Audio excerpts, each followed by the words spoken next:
I don't care. I fight anybody, and I fight all my entire life anybody. There's too many world champions in the sport of boxing. It's crazy. I don't think he'll want to lose to Crawford, a much smaller guy, just because he's at the end of the road. But the fight's so big and the money's so big, he's gonna have to. When asked about Mayweather training with Crawford, Canelo responded firmly, making it clear that he doesn't care who Crawford is working with. Confident in his own experience, Canelo stated he has been fighting his whole life and is ready to face anyone, regardless of size or training partners. It was more difficult between Mayweather or Bivol, and why? I think both are similar. Just Bivol is bigger, so I think Bivol. Eddie Hearn shared insight into Canelo Alvarez's mindset ahead of his fight with Terence Crawford. According to Hearn, Canelo is highly motivated not to lose to someone from a lower weight class. He emphasized that while pride is on the line, financial stakes also play a key role. Hearn noted that the size advantage may favor Canelo, but made it clear that Canelo is taking the fight seriously, training intensely, because he understands how damaging a loss to a smaller opponent could be to his reputation. Lose to Crawford, a much smaller guy, just because he's at the end of the road. But the fight's so big and the money's so big, he's gonna have to take it. I bet he retires after that fight. No, really? Yeah. Why would you carry on? Like, you fight Crawford. Who else is there for Canelo Alvarez to fight? David Benavidez. Yeah, but he's just not gonna, like, the size of Benavidez. Is Benavidez going to come back to 68? I don't know. Like, again, the same thing. I don't think Canelo would want to lose to Benavidez because he's not the fighter he was. Do you know what I mean? Like, there's a lot of pride for those guys. So he's made a huge amount of money. I don't know. Look, maybe it was just fighting in Saudi, the negative opponent, all this kind of stuff. But I was sitting next to Bud for the whole fight, and I was thinking, I think you'll probably beat him. You know, wow. Don't get me wrong. It's a very tough fight for both. Great fight, but the movement of Terence Crawford and the ring IQ. And he looks like, in my opinion, the younger, fresher fighter, even though they're both, 36 and 38? Amazing. I know I don't have much time left with you, Eddie. I just wanted to just quick follow-up on that. When you were watching the fight with Bud, what was he telling you when he was watching it round by round by round? Well, we had the fight very close. Floyd Mayweather has thrown his full support behind Terence Crawford, actively helping him prepare for the much-anticipated bout with Canelo. Floyd appeared genuinely impressed by Crawford's discipline and attention to detail, even calling him the best fighter in the world today. Their training partnership reflects mutual respect, and Mayweather's endorsement is a strong vote of confidence in Crawford's ability to deliver an outstanding performance against a larger opponent. In your opinion, who's the best fighter in the world? We can put Tank up there in the top 10 in pound for pound. He has to be somewhere in pound for pound. And Canelo done something that is amazing when Canelo was able to go to light heavyweight and become light heavyweight champion, something that I didn't even see him going up that heavy, and he did that. So, but as of right now, I have to put Terence Crawford as... Mayweather did not hold back when commenting on Canelo's skill set. He suggested that Canelo lacks the complexity and unpredictability that define elite-level fighters. Drawing from his own experience in a ring with Canelo, Floyd made it clear that he didn't find the Mexican star particularly difficult to beat. While his remarks may seem harsh, they underline his belief in Crawford's chances in the upcoming clash. It's not that they don't want to see Tank win because they feel like it's beating me because I dominated the fight game for so long. But these same writers out here, they praise Canelo. He can pick and choose who he want to fight. And I'm gonna tell y'all the truth about Canelo. Motherfucker easy, man. Cakewalk, easy. Y'all sitting up here, y'all praising this dude. This dude was nothing. I was almost 40 years old when I cooked this dude. Easy. Canelo's a hell of a fighter. There's a lot of great Mexican fighters. That's not for me to rate fighters. I just take my hat off to so many fighters that paved the way, for me to be where I'm at, just, throughout life. Canelo's a hell of. While Mayweather has been vocal in criticizing Canelo, Terence Crawford has taken a more respectful stance when speaking about Floyd. He made it clear that surpassing Mayweather's records or challenging him directly is not his goal. Crawford admires Floyd's accomplishments and regards him as a legend in the sport. His respectful tone demonstrates that while ambitious, he remains grounded and honors those who paved the way before him. About going for 51-0, beat Mayweather's record with 50-0. Is that something that you thought about? I already said I was never gonna beat Mayweather record. That's not something that I wanted to do. Okay. To be honest, I was gonna retire if I didn't get this Errol Spence fight. But I know how you is. You be sizing niggas up, bro. Keep it a stack. Did you in your head size up Floyd? Like, you know what I'm saying? If we was ever keep it real, boy. Keep it real. I'm never that type of guy. I think that's some grimy shit. Always been happy for him, been a fan of his, and I never imagined us fighting. Yeah. I never looked at him like, man, I know I'll be this. Boy, you capping, bro. I never thought like fantasy fight me versus Floyd. Nah. Never. I never just was with a person and looked at him like, man, I'll beat his ass. Never. That's some hating type shit to me. Like plotting. I ain't never been that type of person ever. Hello. He praised Crawford's boxing IQ and his ability to adapt in later rounds. Edwards acknowledged Canelo's size and power, but emphasized that Crawford's strategic mindset and in-ring adjustments could be key. He noted that Crawford is a fighter who improves as the match progresses, something that could surprise Canelo if the bout goes the distance. To everything, but can just adjust to anything in the fight. He's a great fighter. Do you feel like he's got any advantages early over Canelo? Sure. Better stamina, better conditioning, better feet. I think obviously Canelo's the harder puncher, probably the stronger guy, but I think he has more dexterity, more agility.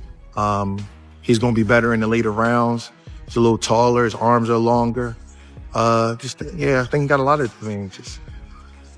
Do you see any point in the fight where Crawford not being able to hurt Canelo just gets walked down? That's been the consensus overall before Canelo's last fight. A lot of people saying that Crawford may be able to do something early, but there's going to be a point where he gets hit, gets hurt. I disagree with that. I think Crawford's going to be the stronger fighter in the later rounds. I think the early part of the fight is where he got to be careful at.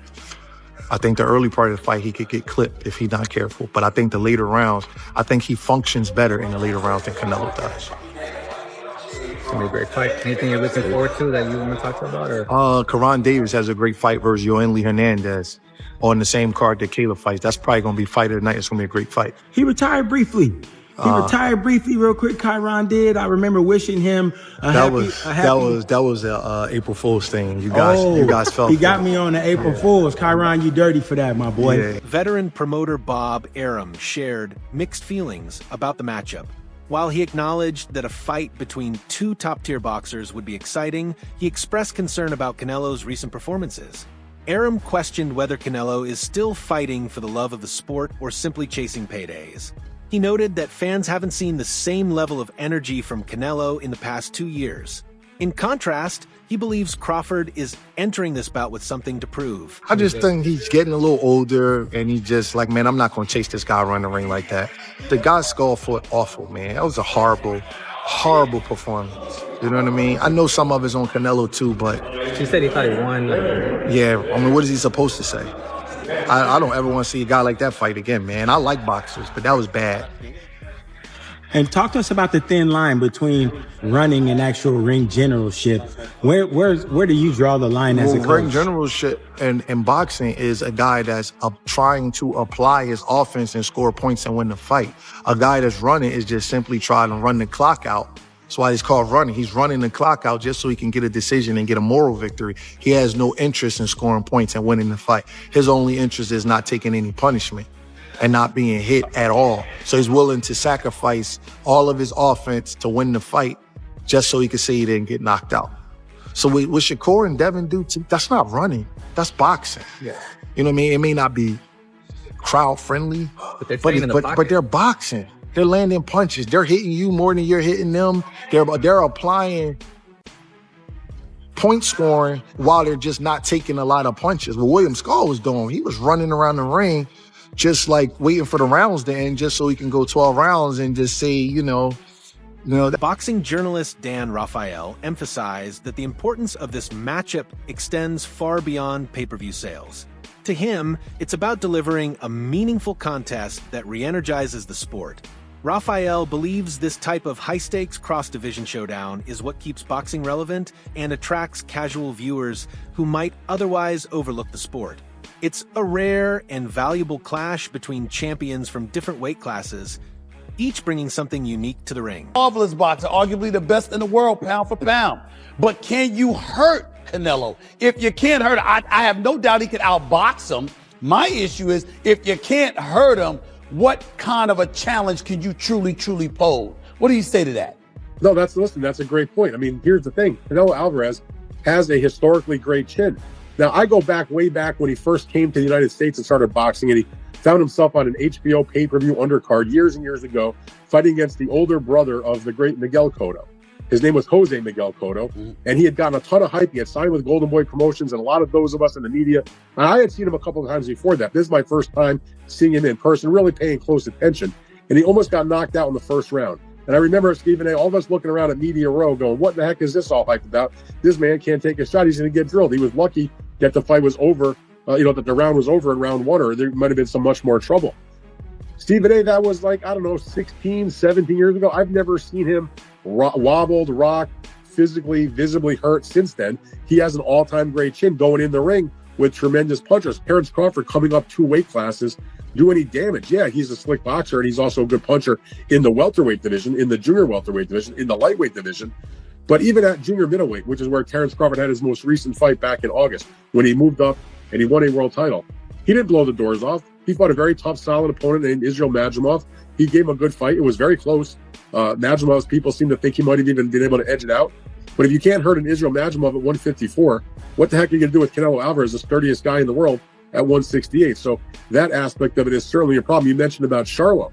Charlo was there to get his check. I know one thing about Terence Crawford. He's not going to just come to turn up to get the check. He'll at least try. And Charlo, I don't think... Renowned analyst Teddy Atlas came out in strong support of Crawford, especially as critics questioned his move up in weight. Atlas argued that changing divisions does not diminish Crawford's potential. In fact, he believes Crawford's superior footwork and ring intelligence are more than enough to handle the transition. Atlas dismissed the criticisms as baseless and described Crawford's decision as a natural step forward for someone with his talent and hunger. He's human. So he had a few hiccups. He won the fight. He's Terence Crawford. A lot of people say, oh, Teddy, you make him so good. You're always saying how great Crawford is. But who's he beating? He unified the, what was his first division? Lightweight, then he unified the junior, junior welter, then he unified the welter. I think I got the weight classes right. It doesn't matter. He unified 3 different weight classes. He moved up in weight. Guys are tired of me saying it. I look at him. Look, Canelo's special too. I get it. And he's bigger. I get that too. And everyone's going to say, well, after Madrimov fight again, had a couple hiccups. Now he's stepping up another weight class. Now he's got to fight Canelo, who's even bigger, stronger, better puncher, a unified champion that he's been, all of that stuff. He's not going to be able to handle it. I asked this question. See, I go to the other side. I say, okay, yeah, can Canelo handle the smaller guy who's going to be faster, who's going to be slicker, who's going to be better defensively, who's going to have better legs, who's going to be able, sometimes Canelo at this point in his career can slow down a little bit. They're both getting old. Instead of making excuses or embracing the underdog narrative, Crawford has calmly addressed questions about size and strength. He's aware of the risks, but doesn't focus on them. For him, this fight is an opportunity to prove his skills on the biggest stage. He views it as a mental and technical challenge rather than a purely physical one. Mayweather offered perspective by recalling his own fight with Canelo. Despite entering the ring as the lighter man, he controlled the bout with ease, proving that strategy, timing, and defense can outclass raw physicality. Floyd's message is clear. When used wisely, ring intelligence can overcome even the greatest size advantage. Weight, it wasn't like it was a certain clause to where he couldn't gain weight. So after he weighed 152 or 152 and a half, I think he came in like 168 or close to 170. And actually I came in at probably like I probably came in at 151 and 152. Gotcha. But Roy Jones is one hell of a fighter. You know, I can't get on here and hate on his skills, and knock his skills. He's been through a lot in the sport of boxing, and he's done a lot for the sport of boxing. And I'm absolutely proud of Roy Jones. This is a very mature Floyd Mayweather we're talking to. 10 years ago, I know. Yeah, that's why I'm quiet. You mean 20 years ago? Yeah, I know what would have been said. I had a different set of questions.